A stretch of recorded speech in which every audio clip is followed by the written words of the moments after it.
안녕하세요. 인사이트 주식 채널의 아이입니다. 오늘은 여러분들께 정말로 중요한 얘기를 드려보고자 합니다. 지금 현재 주식시장에서 돈을 많이 버신 분들도 있을 거고 남들보다는 못 벌었지만 일단 벌긴 벌었다 하시는 분들도 있을 거예요. 즉 우리들은 지금 현재 강세장을 만나서 돈을 벌었던 것뿐이지 우리가 굉장히 주식에 있어서 특출나게 재능이 있어서 돈을 번 것은 아니다라고 말씀드리고 싶고요. 정말로 현명한 주식의 승리자가 되려면 버블의 붕괴 시점에서 피할 수 있어야 됩니다.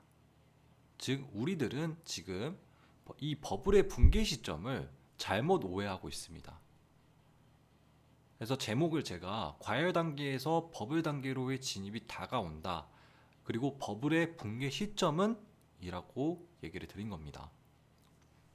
일단 먼저 사람들의 오해를 먼저 말씀드리고자 해요. 지금 사람들이 버블의 붕괴 시점, 그러니까 자산 시장이 무너지는 시점을 중국의 긴축, 연준의 금리 인상, 테이퍼링 이런 것들에 초점을 맞춰져 있어요. 지금 듣고 계신 분들도 다 그런 것들만 신경 쓰고 계셨을 거예요. 자산 시장이 언제 꺾이지? 연준 금리가 안 올린다는, 연준이 금리 안 올린다는데, 테이퍼링 안 한다는데, 라는 것에만 신경을 쓰고 계십니다. 즉, 시장은 안정적으로 오를 것이야 라고만 생각하고 있어요. 향후 1년간은. 근데 이게 잘못됐다라는 걸 제가 말씀드리고자 합니다. 실제로 연준은 경기 침체기에서는 시장에 미치는 영향이 큽니다. 경기 침체기에 코로나가 터져서 사람들이 실물 경제가 아작이 나면 양적 완화로 돈을 풀고 그 돈으로 밑에 소비자들, 그러니까 저소득층들 지원해주고 경기 부양책 진행하고 하면서 시장을 살릴 수 있어요. 하지만 경기 회복 구간에서는 다릅니다. 경기 회복 구간에서는 연준에 미치는 경기 후행적인 성격을 갖습니다. 즉, 이 테이퍼링이나 금리 인상을 해서 자산 시장이 붕괴하는 게 아니라 자산 시장이 붕괴하면서 나타나는 형상들이 금리 인상이나 테이퍼링인 거예요.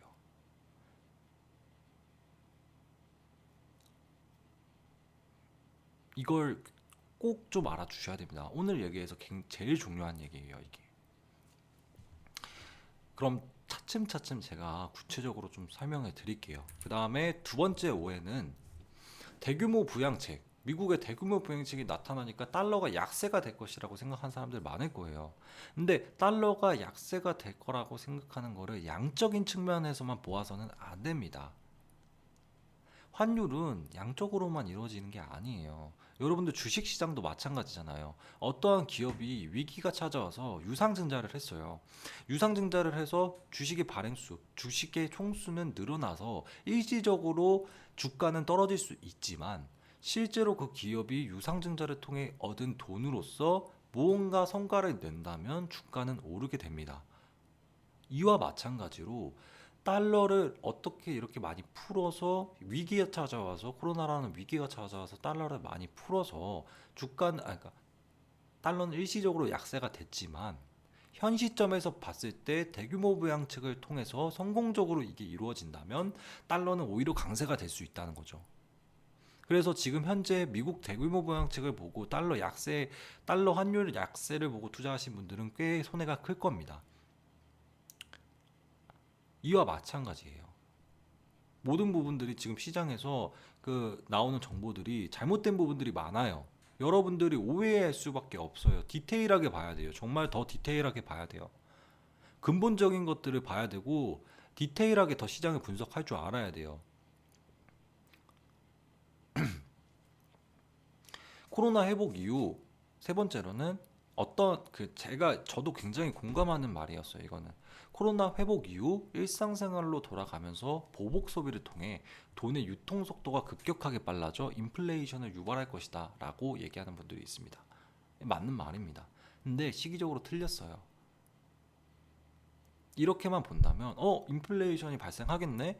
그러면 인플레 관련주도 사놔야지라고 생각할 수 있지만 실제 코로나 회복 이후에는 자산 시장에서의 돈이 실물 경제로 빠지면서 자산시장의 붕괴가 일어난 이유입니다. 그러면서 이미 자산시장에서 붕괴가 한번 떨어지고 그 다음에 이러한 일상생활로 돌아가면서 보복 소비를 통해 일시적으로 인플레이션이 나올 수 있어요. 하지만 우리가 이 목표로 이 인플레이션을 보고 들어갔다면 자산시장이 이미 붕괴를 맛본 이유겠죠. 그래서 제가 말씀드린 첫 번째 이 부분은 일단 무조건적으로 생각하고 계셔야 돼요. 연준이 금리 인상이나 테이퍼링, 중국의 긴축성 발언들 이런 거 신경 쓸 필요가 없어요. 여러분들 경기 회복 구간에는 경기 후행적인 성격으로 이루어집니다. 자산시장의 붕괴는 이러한 것들로 인해서 붕괴되지 않습니다. 그럼 도대체 무엇을 통해서 자산시장의 붕괴가 될까? 라는 부분을 일단 말씀드릴게요. 현 시점은 일단 과열 단계예요. 현 시점은 일단 한국 증시 코스피는 과열 단계입니다. 버블 단계가 절대 아닙니다. 일단 코로나 이후 풀린 돈이 자산시장으로만 쏠렸습니다. 원재료 가격 오르고 주식 가격 오르고 부동산 가격 오르고 비트코인까지 올랐어요. 금은 다 올랐어요. 이게 일생생활이 불가하니까 사람들이 풀린 돈을 다 재테크 수단으로 가는 거예요. 전체 100%의 풀린 돈이 90% 이상이 자산시장으로만 들어가요. 일상생활에서 소비를 크게 하지 못하니까. 그리고 두 번째로는 코스피, 하지만 이 구간이 아직까지는 과열 단계라고 보는 이유는 현재 코스피 전체 12포워드 EPS 대비 퍼 13의 측정치로 봤을 때 코스피 3200은 굉장히 펀더멘탈 쪽으로 안정화된 수치예요. 즉 버블 단계는 아니다라는 거죠. 그러면 버블 단계는 언제 진입할까? 코로나 백신을 통해서 집단 면역 형성을 먼저 확인해야 됩니다. 집단 면역 형성이 이루어지는 걸 확인하고 우리들의 대규모의 자금들이 이동하기 시작할 거예요. 어디로? 자산시장으로. 왜?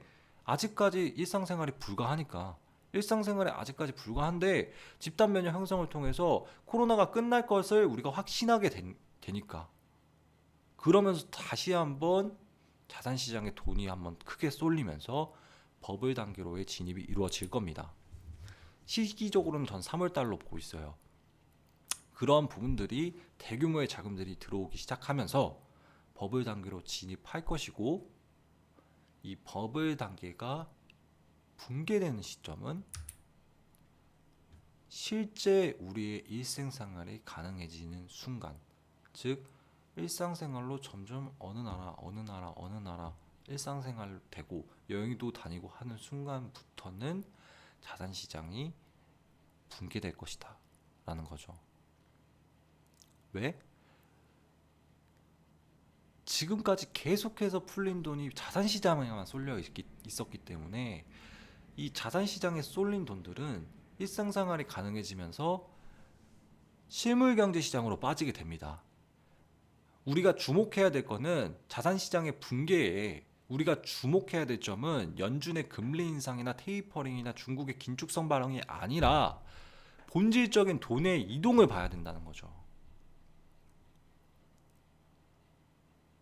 그런 것들은 경기의 후행적인 요소가 나타나기 때문에 우리가 정말로 금리 인상 안 한대, 테이퍼링 안 한대 라고 안심하고 가만히 있다가는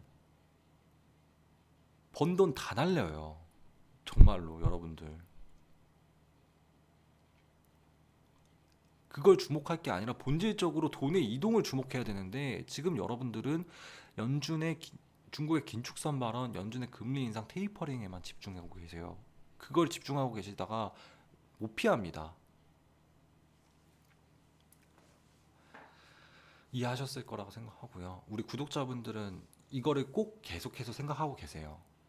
아마 버블 단계로 진입하면서 여러분들 이거 잊을 수 있어요. 3개월 동안 시간 지나면 잊을 가능성이 매우 높습니다. 근데 우리 구독자 여러분들은 계속해서 이 부분을 생각하고 계셨으면 좋겠어요. 돈의 이동이 정말로 본질적인 흐름이다. 자산시장에 그만큼 많이 돈이 쏠려 있었고 그 돈들이 일상생활이 복귀가 가능해지면서 실물 경제 시장으로 빠지면서 자산 시장은 꺾일 것이다. 원재료도 꺾이고 주식 시장도 꺾이고 부동산 시장 꺾이고 비트코인도 꺾일 거예요. 그 꺾이는 순간이 연준의 금리 인상이 아니고 테이퍼링이 아니라는 거예요, 여러분들. 이걸 꼭 기억해 두길 바라면서 오늘 영상 마치도록 하겠습니다. 궁금한 점들, 추가적으로 궁금한 점들 있으시면 댓글로 남겨주셔도 되고 제 이메일 주소로 해서 보내주셔도 됩니다. 그래서 그렇게 해서 여러분들 구독과 좋아요 한 번씩 눌러주시고 오늘 영상 마무리 짓도록 하겠습니다. 감사합니다.